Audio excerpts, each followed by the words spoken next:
Hola, bienvenidos a mi podcast Alicia Mundo Hispano, Alicia 西班牙文化, soy Alicia. Este va a ser otro podcast completamente en español y voy a hablar de mi viaje a Japón, lo que vi allí, las diferencias que hay entre los santuarios japoneses y los templos chinos. Esta vez me fui a Japón para hacer un examen y de paso también tenía planeado visitar Kioto para hacer un viajecito. Y la verdad, me encantó. El primer lugar turístico que visité fue Fushimi Inari. En japonés se llama así, Fushimi Inari Taisha. Taisha es santuario japonés. Al llamarle Taisha pensarás que esto es meramente un santuario, como un terreno y que en el centro de ese terreno hay un santuario, ¿no? Pues no, el concepto de santuario es un poco diferente en sintoísmo. Esa zona, ese lugar turístico, de hecho, es una montaña llena de santuarios japoneses. Ese sitio es muy famoso porque siempre aparece en las fotos con miles de tori rojos. Tori es niaochu. Los tori se ven como grandes puertas japonesas hechas normalmente de madera pintada en un rojo muy intenso. Tienen 2 pilares verticales y 2 travesaños en la parte superior. Y cuando caminas por esa zona, Fushimi Inari, no solo vas a ver uno, sino miles de tori alineados, uno detrás de otro. Digamos que tori es un tipo de puerta que marca la frontera entre el espacio sagrado y el espacio donde viven los seres humanos. Es una especie de puerta que indica la entrada al ambiente de lo divino. Al pasar bajo un tori, entras en un espacio sagrado. La zona Fushimi Inari es más bien como una montaña en la que hay cientos santuarios japoneses en los que se venera a la deidad Inari. Inari es uno de los deidades sintoístas que controla el cultivo y por tanto la prosperidad. Cuando llegué al principio, en el lugar donde está el santuario principal, ya estaba llenísimo de gente, hasta el punto de que era imposible sacar una foto decente. Pero como pasa en todos los viajes, cuando más subes, menos gente hay. Y al final llega un momento en el que estás casi sola. El santuario principal de Fushimi Inari está compuesto por varios pabellones. Al llegar pasas por una puerta-torre. Es una puerta y también una fachada construida con vigas pintadas en el color rojo, anaranjado y blanco. Ese color rojo anaranjado es el color vermellón y ese pigmento se elabora de cinabrio, cuyo componente es el mercurio. Por eso desde la antigüedad se utilizaba como conservante para proteger la madera. Y también tiene el sentido de ahuyentar el mal. Se usan en muchos santuarios japoneses. Arriba de todos los pabellones, todas esas fachadas, tiene un techo muy pesado, a estilo chino. En el espacio donde está el edificio principal para la oración hay varios pabellones. El edificio principal se llama Honden. Hon significa principal.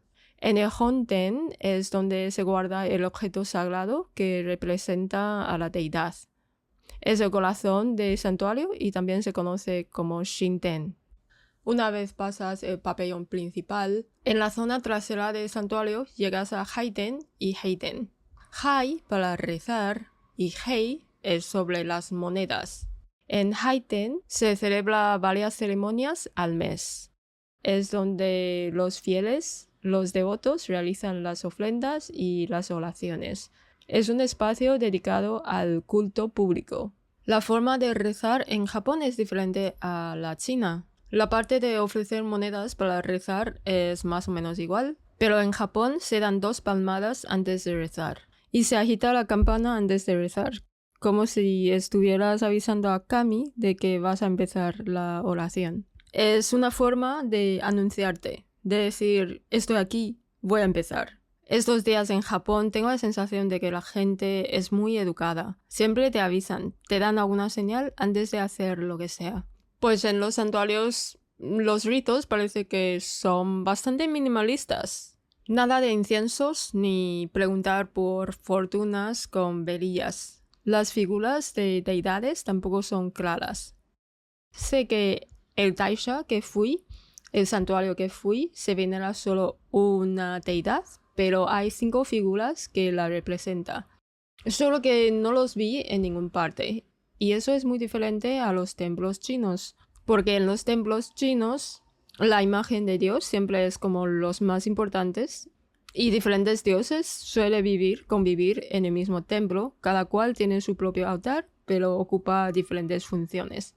Y se escriben historias populares de ese dios en el muro o en las paredes de su altar. Así que los santuarios japoneses para mí tienen un estilo minimalista. Es como un lugar sagrado que está cerca de la naturaleza y que los movimientos son más sencillos y no están tan cargados de simbolismo como los chinos. En ambos lados de la puerta principal hay 2 estatuas de zorros. De hecho, estos 2 zorros aparecen en todos los altares, que son como mensajeros de la deidad Inari. En los templos chinos es imposible aparecer animales como zorros ni gatos. Dragón, tigre, tortuga o fénix sí, son animales sagrados, pero zorros jamás. Al salir de esta zona donde están los pabellones principales, encontramos un corredor con muchos torii, que parecía no tener fin. Los torii de arriba ya no son de madera pintada de rojo, sino de piedra. Y toda la montaña está llena de pequeños santuarios. Son pequeños santuarios de piedra que llevan grabado el nombre de un kami concreto, es decir, el nombre de una deidad. Cada altar que ves allí, que se decora de esa forma, representa la devoción de un individuo, una familia o una comunidad. Esta forma de distribuir el espacio me recordó algo muy taiwanés. Porque todo esto se ve como santuarios, altares que se agrupan en diferentes puntos de montañas. Y yo pensé, ¿serían tumbas o torres de columbarios? Porque en cada santuario había como muchos altares. Y en el centro de cada altar aparece el nombre de una deidad. Y alrededor están los nombres de las familias devotas. Y por si fuera poco, en cada altar había 2 estatuas de zorros colocadas a los lados, como guardianes. Eso también me llamó muchísimo la atención. Y a partir de ahí me surgió el título de este podcast. Las diferencias que hay entre los santuarios japoneses y los templos chinos. Es que los conceptos chinos sobre los dioses es muy diferente a los conceptos de kami que existe en los santuarios japoneses. Después de investigar un poco y leer varias cosas, hoy quiero hablaros de este tema. En Japón, los santuarios son santuarios sintoístas. Sintoísmo es la tradición espiritual más antigua de Japón. Y ahí no se adora a un dios en concreto, sino a los kamis, los espíritus sagrados. Son espíritus de la naturaleza, de la montaña, de los ríos. Para muchos, el sintoísmo no se percibe como una religión estricta, porque no tiene un fundador como Jesús, Mahoma o Buda, no tiene una doctrina fija o un texto sagrado, tampoco tiene un sistema moral para dictar lo que está bien, lo que está mal, sino que es una tradición espiritual basada en rituales, naturaleza, purificación y respeto a los espíritus. Pero el sintoísmo sí que incluye elementos que definen lo que es una religión antropológicamente. Por ejemplo, están presentes los seres sagrados, que son kamis, espíritus, fuerzas de la naturaleza o antepasados. También tiene lugares de culto, que son los santuarios, donde se hacen rituales de purificación y oración. También hay una serie de rituales formalizados, por ejemplo, lavarse las manos, ofrecer monedas, tocar la campana y rezar. Preguntarás, ¿de dónde vienen los dioses del sintoísmo? En Japón, antes de tener una historia oficial unificada, existían muchas creencias locales, relatos orales y pequeñas divinidades vinculadas a montañas, ríos, cosechas, aldeas y clanes familiares. En el siglo VIII, los gobernantes de la época quisieron organizar toda esta variedad. Lo que hicieron fue recopilar estas historias y reordenarlas para crear una narrativa común para todo el país. Y en ese proceso, muchos dioses locales fueron reclasificados. Algunos se integran dentro del grupo de los dioses celestiales. los que vienen del reino celestial, donde viven Amaterasu. Otros dioses, sobre todo los que estaban ligados a la tierra y a los territorios concretos, pasaron a llamarse como dioses terrenales. Esos dioses terrenales representan cosas muy cercanas a la vida cotidiana: montañas, ríos, la agricultura, las regiones antiguas de Japón y los clanes locales que existían antes de poder central. Incluso había algunos dioses considerados rebeldes y también fueron integrados en ese gran sistema mitológico.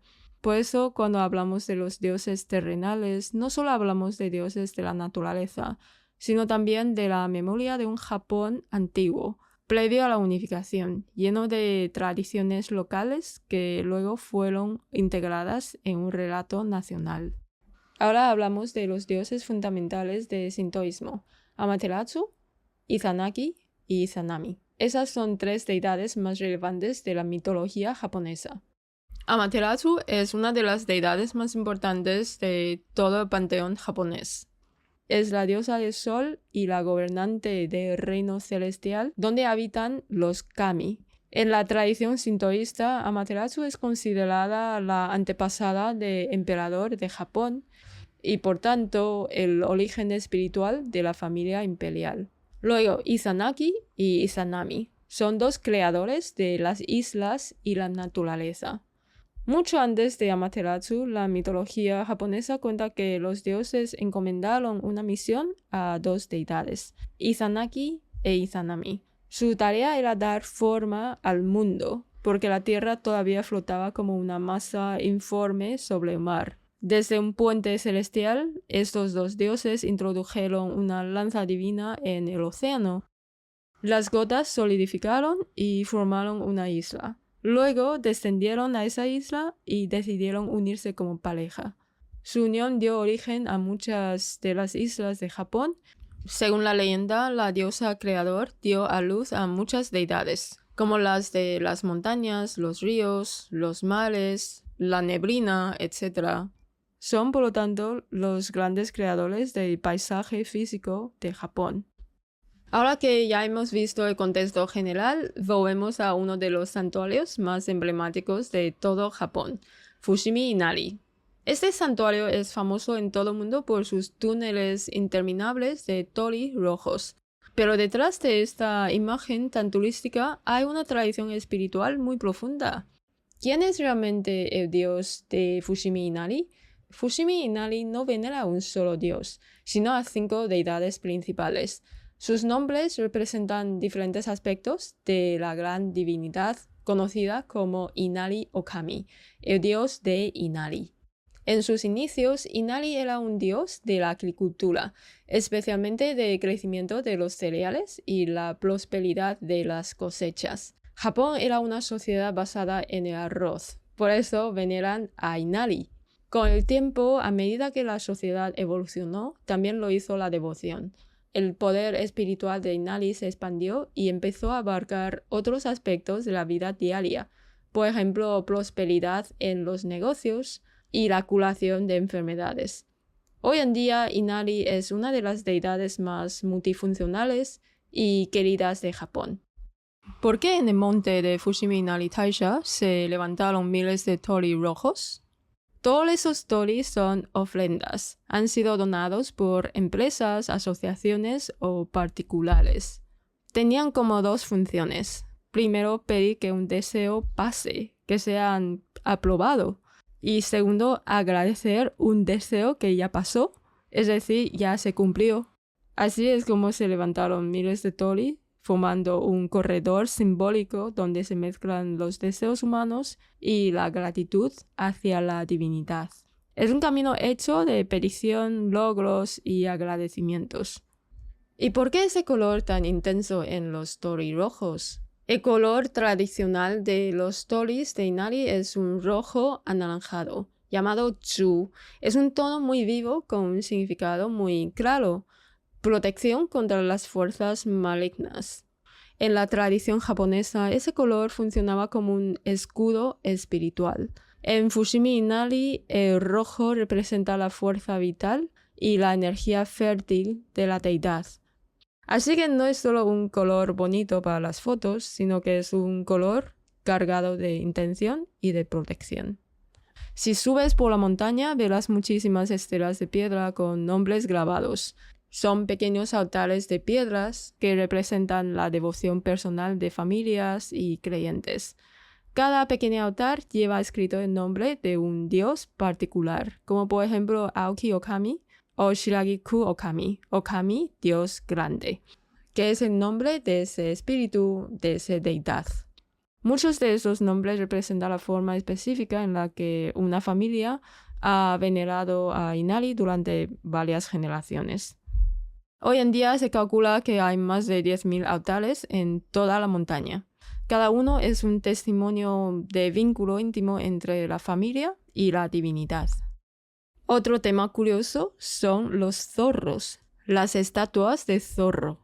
Cuando visitamos un santuario dedicado a Inari, lo primero que llama la atención es que en casi todos los accesos encontramos 2 zorros custodiando la entrada. Pero si nos fijamos bien, esos zorros no son decorativos. Cada uno lleva algo diferente en la boca. Uno sostiene una llave que simboliza el acceso al granero y por tanto la abundancia de alimento. Otro sostiene una joya que representa la riqueza y la prosperidad. ¿Eso significa que Inari es un zorro?